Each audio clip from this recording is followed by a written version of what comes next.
तासगाव पंचायत समिती सभापतीपदी अरुणाताई पाटील, उपसभापतीपदी सुखदेव पाटील यांची बिनविरोध निवड।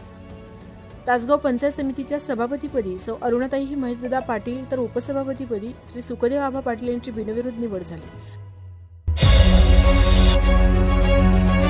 मंगळवार दिनांक 10 मार्च 2026 रोजी माजी खासदार संजय काका पाटील यांच्या नेतृत्वाखाली राष्ट्रवादी काँग्रेस पक्ष यांच्या वतीने नूतन सभापती व उपसभापती निवडीचा सोहळा उत्साहात संपन्न झाला। सभापती व उपसभापती पदासाठी अर्ज दाखल करण्याच्या प्रक्रियेदरम्यान दोघांची बिनविरोध निवड निश्चित झाली। निवड जाहीर होताच कार्यकर्त्यांनी आनंद व्यक्त करत अभिनंदनाचा वर्षाव केला। या सोहळ्यासाठी पक्षाचे पदाधिकारी, कार्यकर्ते तसेच नागरिक मोठ्या संख्येने उपस्थित होते। माजी खासदार संजय काका पाटील यांच्यासह विविध मान्यवरांनी नूतन सभापती अरुणाताई पाटील व उपसभापती सुखदेव पाटील यांचे अभिनंदन करून पुढील कार्यकाळासाठी शुभेच्छा दिल्या। निवडीनंतर तालुक्याच्या विकासासाठी कटिबद्ध राहून काम करण्याचा निर्णय नव्या पदाधिकाऱ्यांनी व्यक्त केला। प्रतिनिधी प्रतीक रणखांबे।